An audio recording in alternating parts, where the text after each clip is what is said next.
Okay, everybody, welcome back. It looks like from my view of the breakout rooms, it looked like there must have been some very exciting conversations. So, except for in the polarization room, it was such a sad room. There was 0 people in the polarization room the entire time that we were talking. This isn't to slander polarization as a future,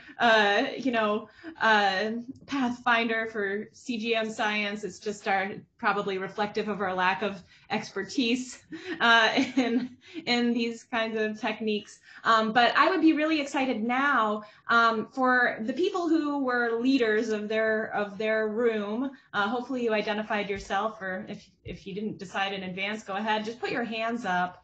And I would love, because we only have 9 rooms, right? And we have 25 minutes, so it's really short, right? 2 to 3 minute kind of summary of what happened in these rooms and what you thought were kind of the most exciting constraints that you're going to be able to make on the CGM in the next decade.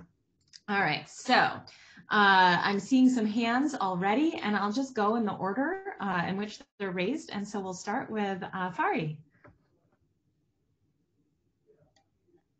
Thanks, Jess. So we had a discussion on gravitational lensing, and we identified a few areas that would be very interesting to pursue in the near future. Some of which is using these cluster scale lenses, especially looking at the giant arcs that are produced by background galaxies, which has been lensed by this foreground lensing cluster. So some of the interesting measurements that could be done is to resolve the equivalent width, spatially resolve the equivalent width of absorption like magnesium-2, as well as the kinematics on scales of easily tens of kiloparsec for, around foreground galaxies. And this can be done with this seeing limited data at essentially a beam sampling scale of a few kiloparsec. This will be useful, for instance, in not only understanding the distribution of things like magnesium-2 on individual galaxies, the spatial distribution, but also to really understand kind of modeling the gas flows. For example, trying to model them in terms of outflows or rotating disk. And so this is something that Sebastian Lopez has done in the past couple of years, and he has published, I think, 2 papers on 2 systems. And according to Sebastian, we can easily do this kind of experiment with on the order of a couple of dozen of lenses for the next few years with 10-meter class telescopes and integral fixed field spectrographs cycling. So that seems to be something that will be very interesting to follow up in the near future. Another thing that we discussed is using lens quasars, which is something that people have done for a couple decades now. But right now, another interesting thing to pursue is to look at the spatial distribution and the incidence of cool gas around these red galaxies, which we thought that they don't show any cool gas, but many of them do. And this will be very interesting to follow up in this future to understand their incidence and their physical conditions. Another thing that will be interesting to follow up is to look at lens quasars and try to understand what the metallicity mixing scale is in the high-redshift CGM, because you can try to see, if you keep going to smaller scales, not only can you understand the cloud sizes of these absorbers, but you can also try to understand at what point, if you keep to progressively smaller scales along paired side lengths, you actually stop seeing any variance in gas metallicity. They will tell us something about the physics of the mixing in the CGM, especially the mixing scale, something we don't really understand at the moment.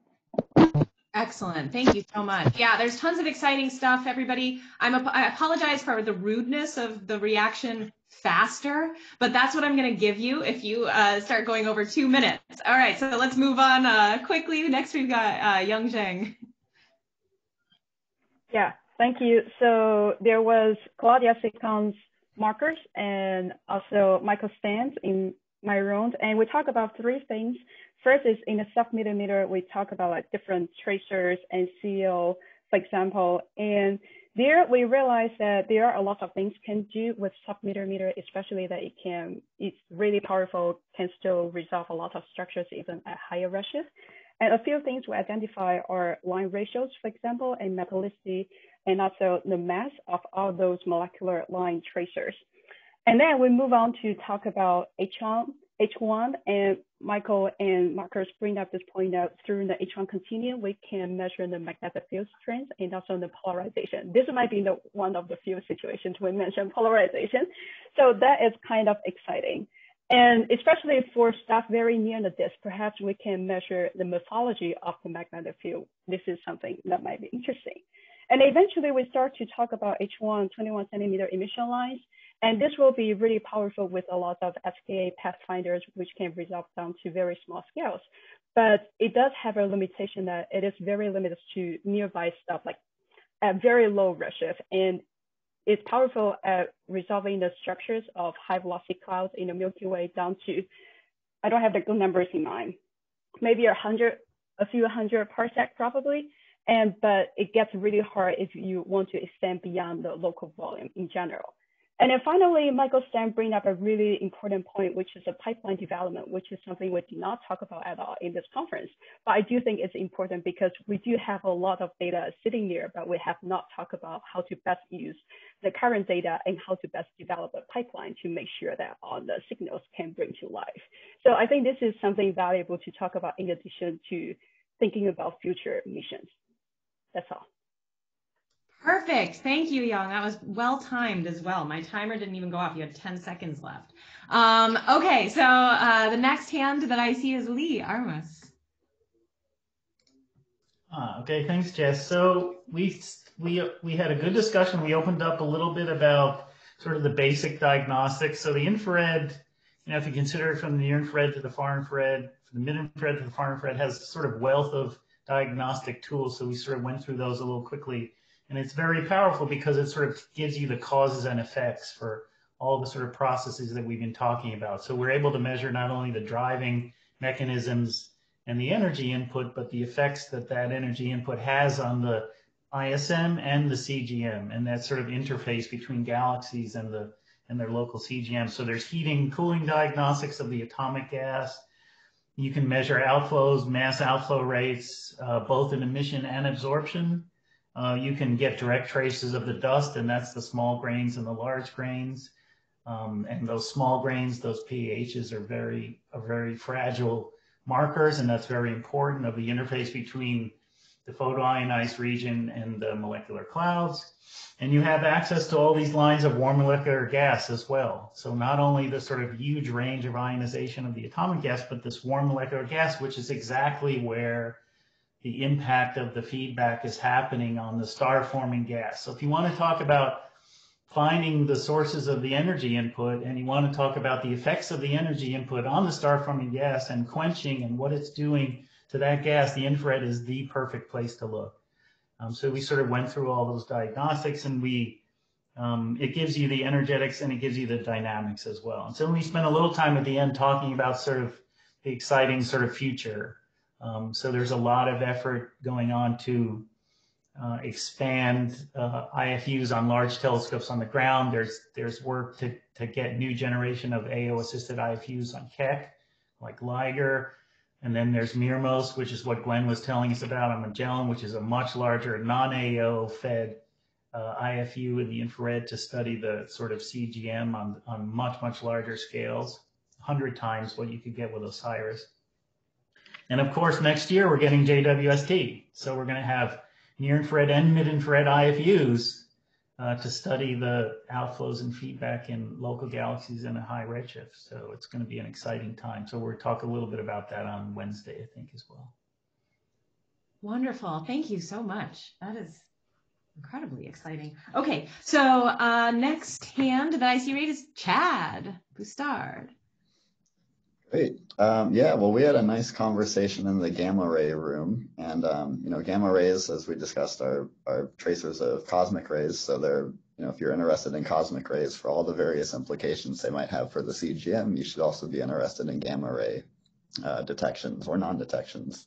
So one of the things we talked about was how we do have information from Fermi-LAT, which is still generating lots of data, but what we get is gamma ray luminosities for a number of galaxies. One is, we have information for high mass galaxies showing us that cosmic rays are basically, they're calorimetric. All the cosmic ray energy is lost to collisions, and then those collisions generate gamma rays.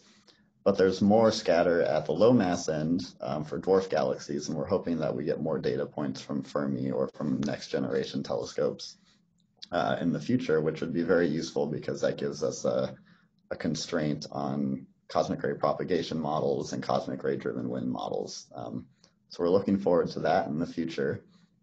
We also talked about, more specific to the CGM, there's been some claims of a detection for gamma ray emission from Andromeda. This claim is a bit disputed, and Susumu pointed us to a newer paper that states a strong detection, but only out to about a degree, which is about 15 kiloparsecs. So we still don't have an unambiguous detection of gamma rays in the CGM, especially the outer CGM of any galaxies. And that would also be a wonderful constraint in the future. We talked a bit about how there are other sources of cosmic rays out in the outer CGM, one of which might be a termination shock, which has also not been detected in any galaxies, but might be detectable not in gamma rays, but maybe in next generation radio interferometers like SKA. We talked a bit about how we would like to separate the CGM from the disk in terms of gamma rays, but that's also very difficult. And so I think we're looking forward to future gamma ray observations from things like CTA and SKA, which will hopefully give us more information. Awesome. Thank you so much, Chad. Yeah, super cool to detect the termination shock in the CGM and gamma rays. That would be incredible. All right, so Jane Charlton has her hand up. You're next. Yeah, okay. We talked about the interplay between having more targets, more wavelength coverage, more higher resolution, and higher signal or noise in terms of advancing knowledge from absorption line studies. And in terms of having more targets, it's not just more targets, of course, but more targets behind, behind different kinds of objects. And so with more targets and better statistics, we can measure covering fractions, column densities of various elements, and kinematics as a function of galaxy type, star formation rate, environment, impact parameter, and orientation, and really nail down those properties statistically. The possibility of using foreground-background galaxy pairs and lensing, as we just heard about, would enhance the ability to understand things better in that way. Then we also talked about the other issue, what can we pull from an individual spectrum?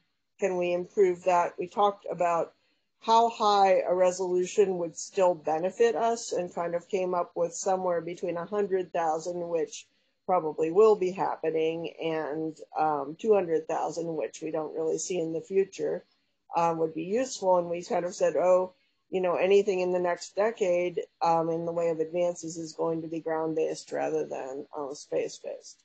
And then we talked about what can come from a single line of sight, measuring density, temperature, metallicity, pressure, and size, assuming clouds along a given sight line, and how with higher resolution, we can compare the velocities in different ionization states, and we can really nail these properties, recognizing that a statistical thing will average out a lot because we know there are different metallicities along the same sight line and different processes contributing. And so, kind of a balance of the more detailed analysis as well as the better statistics is kind of where our group felt that the progress will be made. Anything to add to that, Rongman?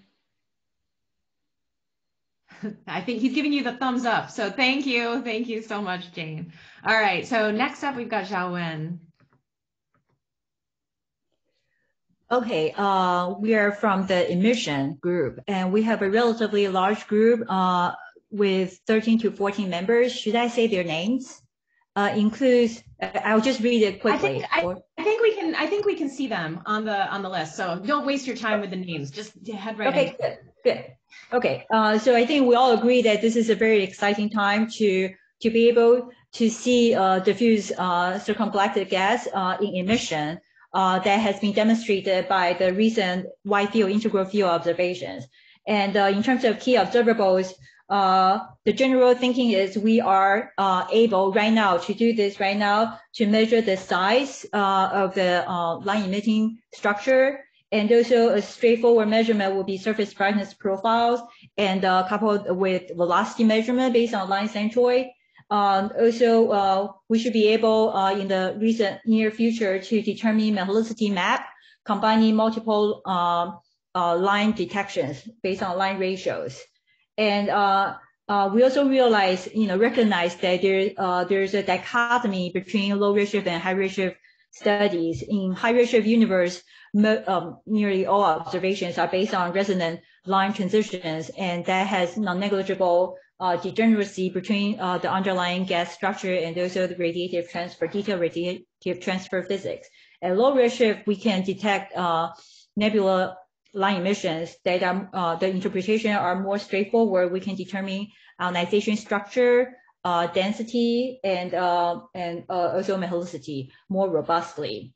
Looking further into the future, the wish list is to be able to use the CGM as a calorimeter to really look into the energy feedback, energy injection scale at different distances, and also to measure cooling rate from these dense clouds.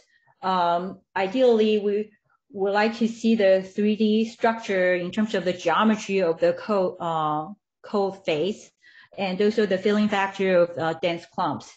We also have one theorist in the group that helped bridge the gap between observation and simulations to really provide the validation, verification of the structure, with the 3D structure of cold streams and how that feed into the galaxy in the center of the halo.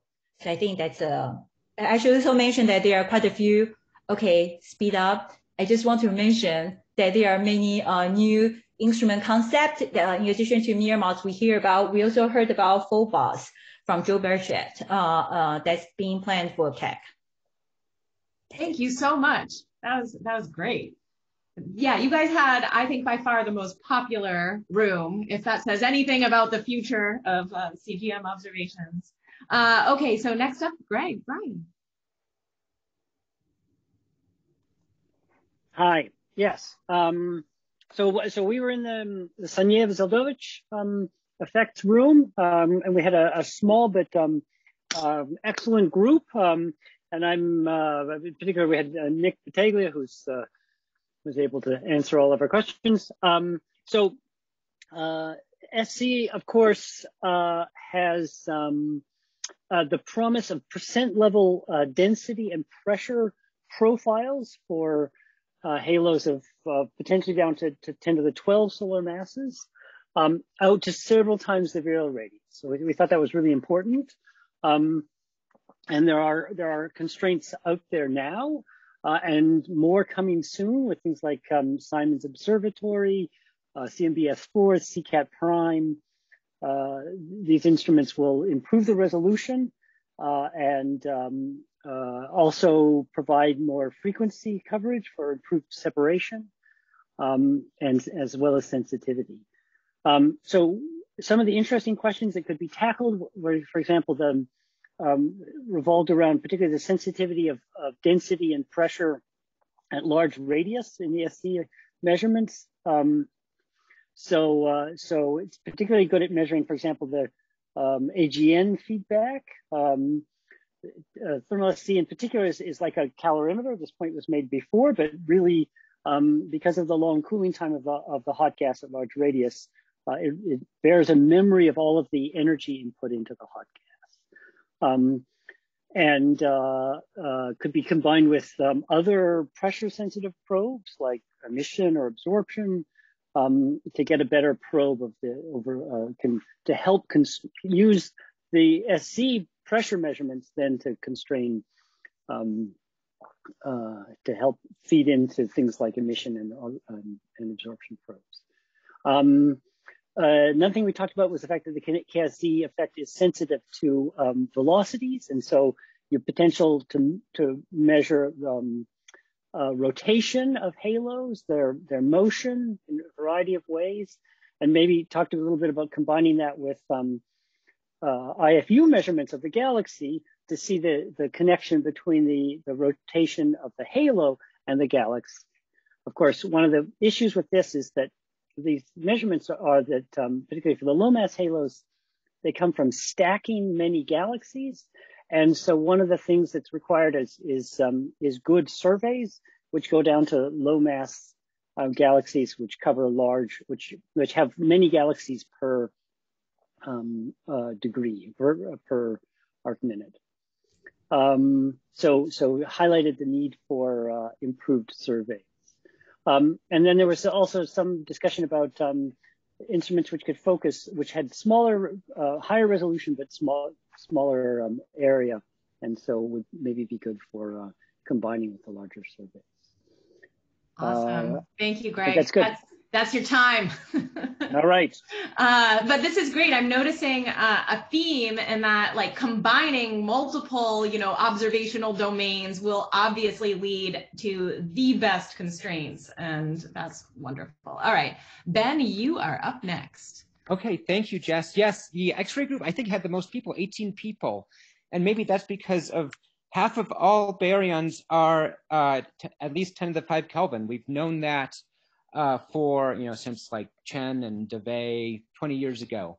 Integrating over gas and halos, whether it be CGM, ICM, anything in between, most baryons are above 10 to the 5 Kelvin, probably above 10 to the 6 Kelvin. The average temperature of a baryon in the local universe is 10 to the 6 Kelvin. So our group is, comprises both emission and absorption of this massive reservoir of baryons, and those complement each other. One inner halo, one outer halo, more so. We had Randall Smith and a lot of X-ray absorption people, and we were talking about throughput versus spectral resolution of X-ray GRISM spectrometers, thinking about Hitomi, XRISM, ARCUS in the future, and LINX in the future. Future missions will be able to resolve below 100 kilometers per second. ARCUS specifically will probe 30 lines of sight to get about 100 O7 detections and a lot of other metals as well. So we wanted to know, how would a UV CGM style, like cos halos, like plot of column density as a function of radius for galaxies look in the X-ray? And we need to make this plot for future missions. X-ray emission detections are, detectors are always IFUs. And we need to talk about the different types of detectors out there, because, CCD type detectors like ASIS-I on Chandra, EPIC on XMM give you, I think, on order 50 to 100 EV resolution for energies of 0.3 to 2 keV. Somebody can correct me on that. However, in the future, ultra microcalorimeters on LINX and others can go down to 0.3 EV, if you think about like 500, 600 EV, where a lot of these lines arise from. So can you detect L-star halos in emission? Well, LINX could, but probably out to 0.5 RV or in long integrations of 10 to the 12 solar mass halos, further out in more massive objects. Nearer term missions can probably probe out to several tens of kiloparsecs, e.g. E Rosita, etc. And something we want to emphasize is X-rays give you thermodynamics, metallicity, temperature, maybe density, which is a great complementary probe to FRBs and SE, which give you density and pressure. And from this together, you can derive hot gas cooling rates. And that's it. Sorry, I just invented a new sound effect. When you're done, I'm going to be like Need that. A wrapped up box. Thank you so much, Ben. Yeah, I forgot. Actually, the X-ray room was the most popular room, which Ben helpfully pointed out might be reflective of the baryon distribution in the CGM. Who knows? All right, last but not least, Cameron's going to close us out with a summary of the FRB room. Excellent. Yeah, so fast radio bursts. We had a smallish group, but very, very active discussion. And much like the last couple of probes that were mentioned, the Sunyaev-Zeldovich effect and X-rays, we're primarily probing the hotter components of the CGM and the IGM as well. So fast radio bursts right now are the instruments that are online are able to detect a few per day and have some localization of those on the sky, but generally just being able to detect them and to get the various observational components, but not necessarily localize them super well. Whereas in the next 10 years, there's a number of different instruments that are coming online that will be nominally detecting on the order of 50 to 100 of these per day, and then also localizing them to arc second or milli-arc second, in some case, locations on the sky, which provides you essentially the same kind of precision that you get from absorption line studies of quasars in the UV and optical. So, but to answer the primary question for this group, what kind of constraints does it put on the quantities that we care about in the circumgalactic medium? The two major things that you get when you detect a fast radio burst from a distant object are the dispersion measure and the rotation measure of the radio waves along that line of sight path. The dispersion measure for people who are more comfortable with things from UV and optical absorption line studies is effectively the column density of free electrons along that path. It's not broken up like it is in a spectrum, but it's just the aggregate free electron column density. But that tells you something really important about nominally the hot component of the gas, because it can help reveal things like the missing baryons that primarily may be in this free electron content, and provides a lot of complementarity to absorption line studies, which are primarily looking at low ions and intermediate ions, so cooler gas. And in addition to that, the other thing is the rotation measure, which is like, sorry, I'll go faster. The rotation measure, which is effectively the magnetic field weighted column density of free electrons. So that gives you something that very few of the other observational techniques give you in terms of what's the magnetic field strength along that line of sight, especially if it intervenes with a galactic halo along that line of sight. And there are additional things like scattering that may be able to provide information about the clustering of the CGM, but I'd say dispersion measure and rotation measure are the main things that we get. So that gives you free electron content and the magnetic field strength. Oh, I didn't hear it. I didn't hear the foghorn. That's because you were blathering. No, all right, everybody, thank you so much. It's 10:02 a.m. on Pacific time, at least, wherever you are. It's 2 after the hour.